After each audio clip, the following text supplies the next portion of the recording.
नमस्कार श्री स्वामी समर्थ सर्वांना। तुमच्या सर्वांचं पुन्हा एकदा आपल्या ह्या यूट्यूब चॅनलवर खूप खूप स्वागत आहे। स्वामी समर्थ महाराज तुमच्या सर्वांच्या सर्व चांगल्या इच्छा पूर्ण करोत ही स्वामींचरणी प्रार्थना करते आणि आजच्या या सुंदर व्हिडिओला सुरुवात करते।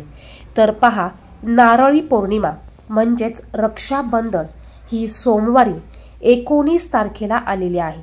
19 ऑगस्ट सोमवार या दिवशी नारळी पौर्णिमा आहे।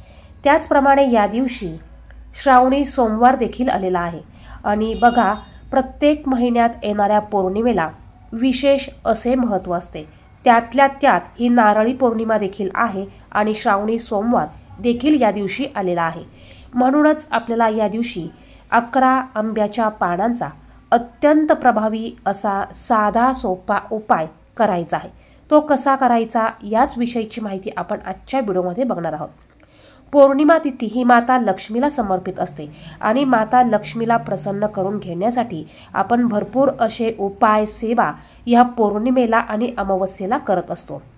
आणि म्हणूनच आपल्याला माता लक्ष्मीला प्रसन्न करून घेण्यासाठी घरातील नकारात्मक ऊर्जा, निगेटिव्ह ऊर्जा बाहेर काढण्यासाठी, घरातली अलक्ष्मी बाहेर काढण्यासाठी आणि बाहेरची असलेली निगेटिव्ह ऊर्जा घरात येऊ नये यासाठी आपल्याला 11 आंब्याच्या पानांचा अत्यंत प्रभावी उपाय या दिवशी करायचा आहे।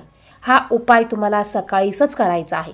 सकाळी तुमची नित्यकर्मे झाल्यावर, तुमचा दरवाजा किंवा दरवाजा बाहेरचा परिसर स्वच्छ करून झाल्यावर, हळदीचं लेपन करून झाल्यावर तुम्हाला हा उपाय करायचा आहे। तुम्ही देवपूजा करायच्या अगोदर देखील तुम्ही हा उपाय करू शकतात किंवा देवपूजा झाल्यानंतर देखील तुम्ही हा उपाय करू शकतात। यासाठी तुम्हाला 11 आंब्याची पानं आणायची आहे।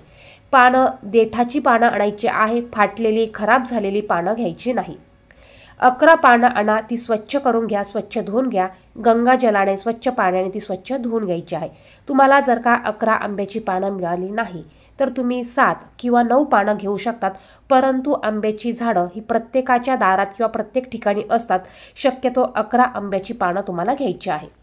पानं आणल्यानंतर ती स्वच्छ केल्यानंतर तुम्हाला एका वाटीत थोडंसं हळद आणि कुंकू वेगळं वेगळं तुम्हाला ओलं करून घ्यायचं आहे आणि ह्या आंब्याच्या पानावर ओला हळदीचा एक टिपका आणि एक कुंकवाचा टिपका असं तुम्हाला प्रत्येकी 11 पानावर तुम्हाला हळद कुंकू लावून घ्यायचं आहे। त्यानंतर ह्या 11 पानांना तुम्हाला एका दोऱ्यामध्ये तुम्हाला याचं तोरण करायचं आहे। बघा, आंब्याच्या पानांचं तुम्हाला एक तोरण तयार करायचं आहे आणि हे तोरण तुम्हाला तुमच्या मुख्य दरवाजाला लावायचं आहे। आंब्याच्या पानांना आपल्या हिंदू धर्मामध्ये खूप महत्त्व आहे। प्रत्येक शुभ कार्यात, प्रत्येक पूजेमध्ये आपण आंब्याच्या पानांचा उपयोग करत असतो। तसंच हवन सामग्रीमध्ये देखील आंब्याच्या काड्यांचा देखील उपयोग केला जातो। आंब्याच्या पानांमध्ये निगेटिव्ह ऊर्जा, नकारात्मक ऊर्जा ही नष्ट करण्याची ताकद असते। त्याचप्रमाणे नकारात्मक ऊर्जा ही आपल्या घरामध्ये येऊ दिली जात नाही। जर का तुम्ही 11 आंब्याच्या पानांचं तोरण मुख्य दरवाजाला लावलं तर बघा, यामुळे माता लक्ष्मी ही आंब्याच्या पानांकडे आकर्षित होत असते। त्यामुळे माता लक्ष्मी आपल्या घरात प्रवेश करते आणि जी नकारात्मक ऊर्जा असेल, निगेटिव्ह ऊर्जा असेल, ती दरवाजाच्या बाहेरच थांबवली जाते। म्हणजे बघा, नको असलेली ऊर्जा घरात प्रवेश करू शकत नाही। घरात फक्त सकारात्मक ऊर्जेचा यामुळे संचार होत असतो। घरातलं वातावरण यामुळे सकारात्मक राहतं, पॉझिटिव्ह राहतं आणि यामुळे आपण ज्या पण काही सेवा उपाय या दिवशी करू याचं संपूर्ण फळ हे आपल्याला मिळतं।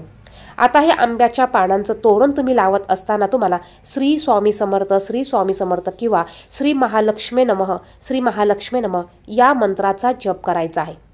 त्यानंतर हे तोरण तुम्हाला बघा, जोपर्यंत आंब्याची पानं ही हिरवीगार असेल तोपर्यंत ठेवायचं आहे आणि ही पानं खराब व्हायला लागली किंवा सुकायला लागली तर हे तोरण तुम्हाला काढून निर्मल्यामध्ये टाकायचं आहे।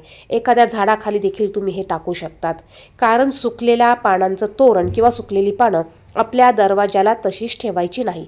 यामुळे उलट आपल्या घरात नकारात्मक ऊर्जा तयार होते, अलक्ष्मी प्रवेश करते। त्यामुळे पानं खराब व्हायला लागली की ती तुम्हाला निर्मल्यात टाकायची आहे। यामुळे आपल्या घरामध्ये वातावरण हे प्रसन्न राहील, घरामध्ये माता लक्ष्मीचं आगमन होईल आणि घरात असलेली अलक्ष्मी ही बाहेर निघून जाईल। पौर्णिमा तिथीला, पौर्णिमेला, अमावस्येला, एकादशीला अशा विशिष्ट दिवशी तुम्ही आवर्जून आंब्याच्या पानांचं तोरण आणून तुमच्या मुख्य दरवाजाला तुम्ही लावू शकतात।